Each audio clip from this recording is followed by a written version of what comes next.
Olá, internautas, sejam todos bem-vindos ao canal Exploradores do Tempo e Espaço. Meu nome é Ricardo Diniz Campos, sou professor de Ciências Humanas. Vim guiá-los para que vocês possam conhecer os mistérios da história e da geografia. Vamos iniciar a nossa próxima videoaula. Segue a vinheta!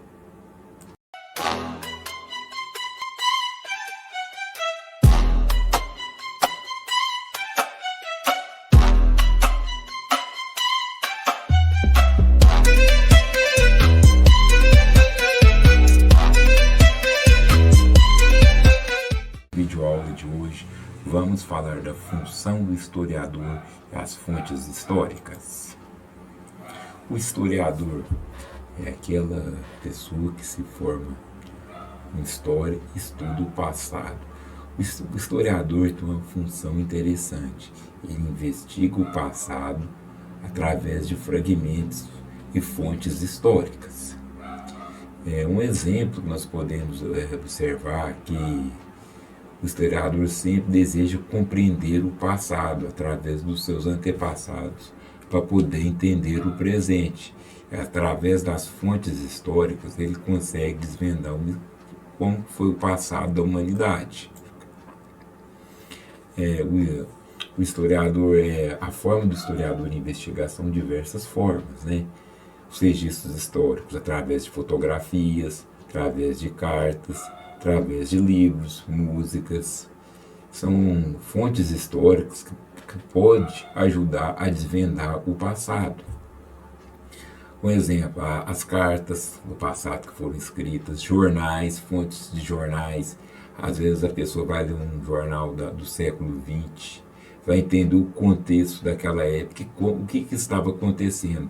Às vezes uma própria fotografia pode demonstrar algo do passado. Um exemplo aqui de uma fonte histórica do passado é a data da Gazeta de Notícias Brasil Livre, né? 3 de maio, foi a data da abolição da escravatura.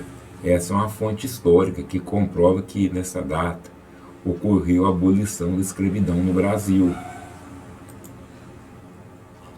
Outra fonte histórica que nós podemos falar é quando a fonte histórica oral. Quando a pessoa narra uma história, está contando de uma família para outra, algo que aconteceu, isso é uma fonte histórica. Um acontecimento, exemplo, uma pessoa que assistiu à final da Copa de 70 no México, narra para o seu neto ou para o seu filho, conta a história daquele jogo, isso é uma fonte histórica. O historiador, ele sempre vai montando a história através de fragmentos, através de documentos, como nós já falamos. E um dos exemplos que a gente podemos saber, narrar e observar, cada um observa e interpreta a história de uma forma diferente do outro. O que eu quero dizer? Não é que é totalmente diferente. Vai observar fragmentos, pode interpretar algo diferente que aconteceu, que às vezes um vai compreender de uma forma, outra pessoa de outra maneira. Um exemplo, são guardadas as devidas proporções, né? A própria Bíblia cristã, os livros de Marcos, João, Lucas e Mateus descreve a passagem de Jesus praticamente igual, sim, com interpretações diferentes. Quem já leu o Novo Testamento, esses 4 livros, descreve a vida de Jesus toda, mas assim, com olhares diferentes, uma forma de interpretar diferente um do outro. O tempo da história. O tempo histórico ele é dividido. Você pode observar que o tempo histórico é computado através das invenções que os homens fizeram. O próprio relógio de parede é uma forma que marca o tempo. As sirenes nas fábricas, onde as pessoas trabalham, é uma forma de marcar o tempo, como nós somos cronometrados pelo próprio tempo, né? Os humanos, antes da invenção dos relógios, né, eles marcavam o tempo através do pôr do sol, quando o sol nascia, através do ciclo da lua. é para poder uma forma de poder plantar e adquirir conhecimento da colheita. E eles marcavam o tempo naquela época. Existiam os calendários também. Era uma forma de calcular o tempo. Nós podemos observar que cada civilização possuía seu calendário. Os egípcios possuíam seu calendário era regido pelo calendário lunar, possuía 12 meses, somava 354 dias. Era quase aproximado igual que nós temos hoje, né? Os sumérios criaram um calendário, também calculavam, dividiam, com os dias eram 360 dias, possuía 12 meses, acrescentando 5 dias complementares no calendário sumério. Os astecas contavam com 260 dias, 3 grupos de meses com 20 dias. Eles observavam bastante agricultura para poder calcular seu calendário. Os chineses também possuíam seu próprio calendário, civilização inca e asteca também possuíam seus calendários, observavam. Os chineses regiam seu calendário pelos animais, né? De uma forma até interessante. O calendário, os judeus possuíam um calendário cultural quando Deus criou o mundo. Já os muçulmanos usavam o calendário cultural através do profeta Maomé, estabeleceram um marco inicial do seu tempo, né? Já os cristãos possuíam um calendário cultural. E até hoje o carnaval sempre é regido através de quê? Do calendário lunar.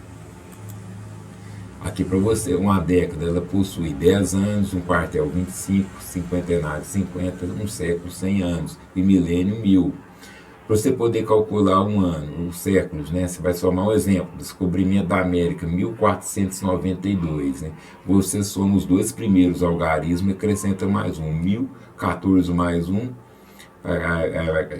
vai calcular 14 mais 1, equivale ao ano de 1492. Você vai calcular 14 mais 1 equivale ao século XV, a chegada dos espanhóis no continente americano.